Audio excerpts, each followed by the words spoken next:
Today I'll be talking Brexit, North Korea, the pay cap, and is PewDiePie a racist? I'm Max and welcome to the EB podcast.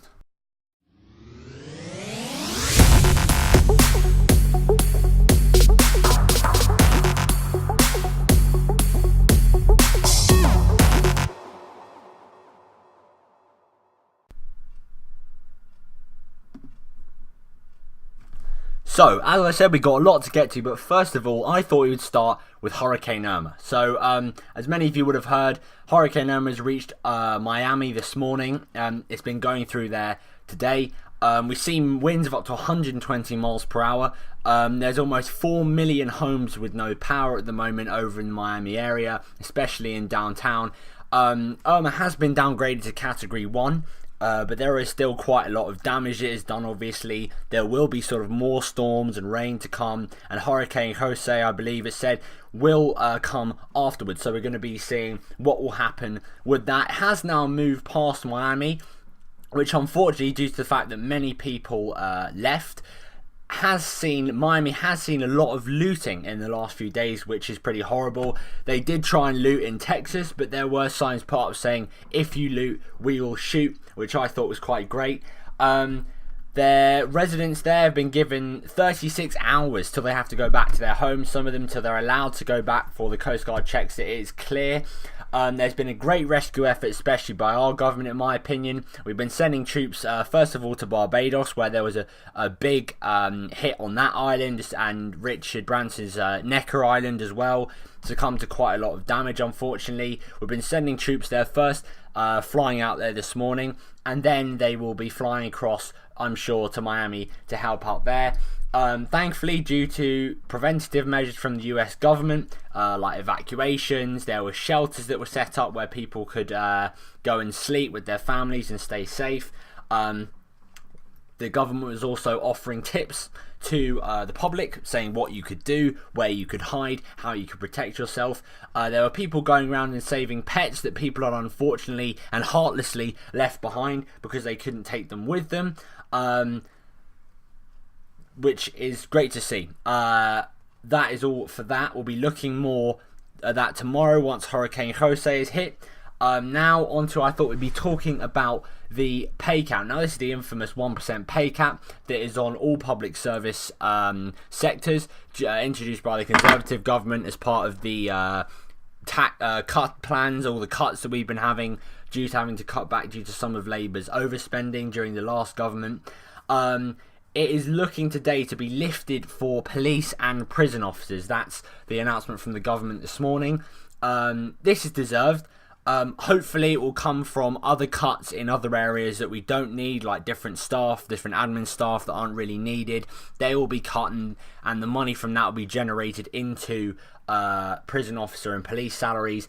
Or a simple budget adjustment of what we spend, so that they can get more without us having to be put at risk, the public having to be put at risk with a bit of overspending and borrowing.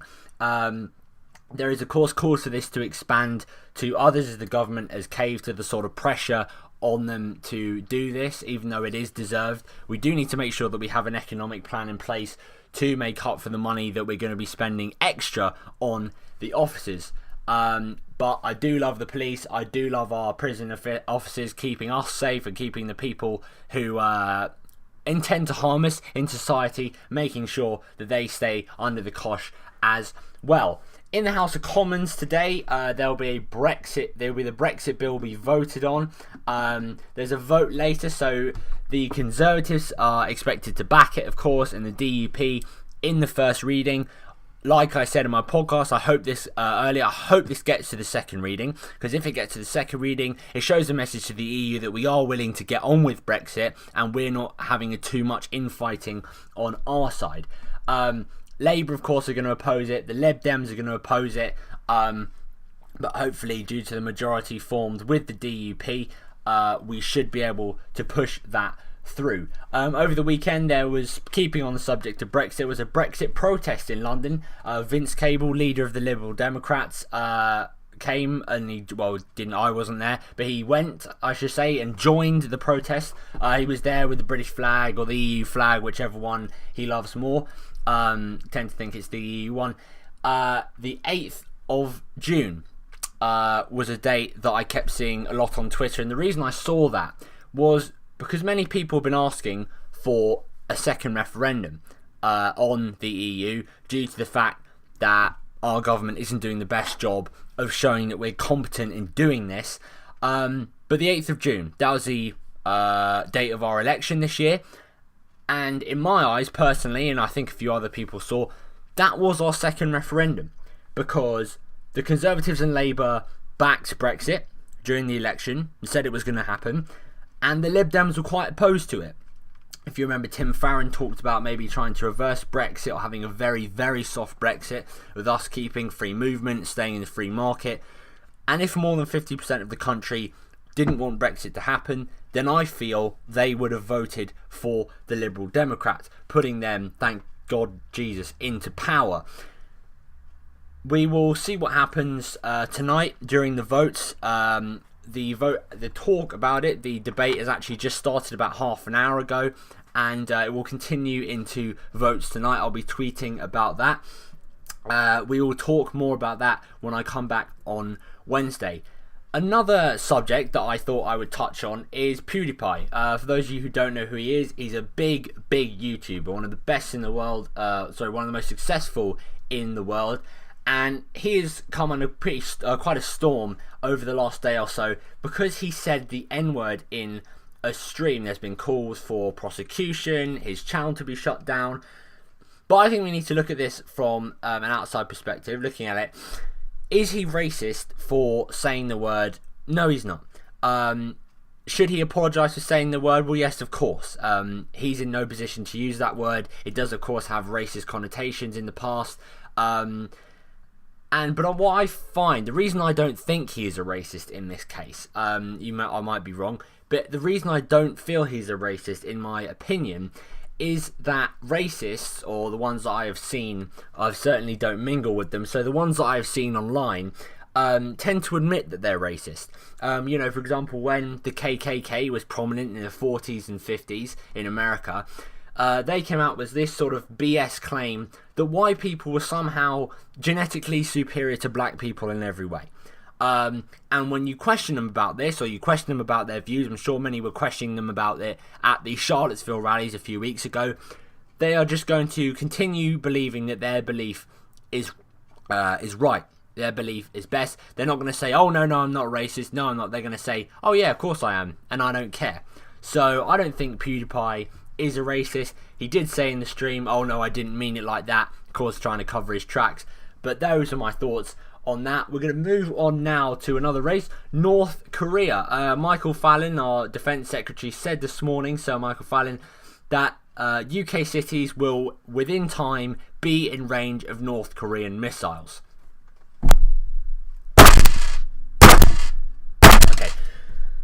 Okay, this is quite dangerous. I think we should push for harder sanctions, simply because we are at threat of this now, because we have not been able to deal with it in a diplomatic way. I don't think we should go to war yet, because of course it will lead to the promulgation of massive attacks on South Korea, which we don't want to see. But I feel at least we should have a greater military presence in the area at the moment, because otherwise we are not going to be seen as a threat. We're going to be seen as a bunch of leaders squabbling over Brexit and the EU and all sorts of things, and not taking the task that is at hand, the very dangerous and deadly and prominent task that we have to deal with soon. My thoughts on that you can see in my earlier podcast, that we do need to step up our rhetoric on this to show Kim Jong-un that we're not messing around. So now I'm going to move on to a bit of business to finish off. Apple, they have their iPhone release this week, but unfortunately it was leaked, as it always is.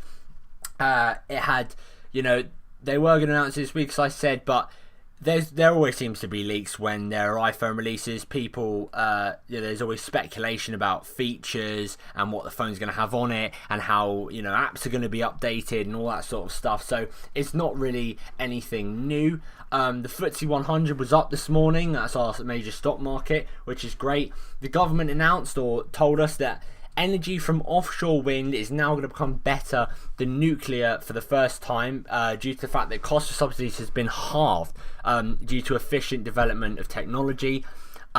British Airways announced a closing of one of their pension schemes. There's going to be a few strikes, I believe, some industrial action over pay, and then of course more over this.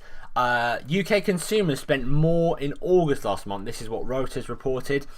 We were up 0.3% last month in consumer spending. That's the index they use, which shows good news in the face of Brexit, in the face of Brexit woes, in the face of everything that's been happening in North Korea. People are still willing to spend more. They're earning more, perhaps, or there are all sort of economic factors that come into it. I could go into great detail, but I won't.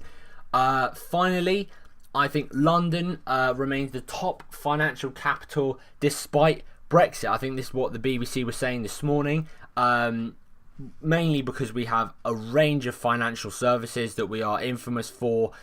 This could also be due to Trump's isolationist policy in the US, meaning that the financial capital that the US is second behind us is slightly falling behind. There are other factors, of course, like firms showing trust before Brexit, but it is great to hear. So I won't be back tomorrow, unfortunately. I know you all miss me. I will be back on Wednesday, though. I'll have my usual Wednesday and Thursday show. That should be all good. I'll be talking more about the various news, the various business. We'll see how this Brexit vote goes. I'll be talking about that, and I'm sure we'll have more on Irma, more on PewDiePie, more on business, and more on everything else in the world. So, my name is Max, and thank you as always for watching the EB podcast.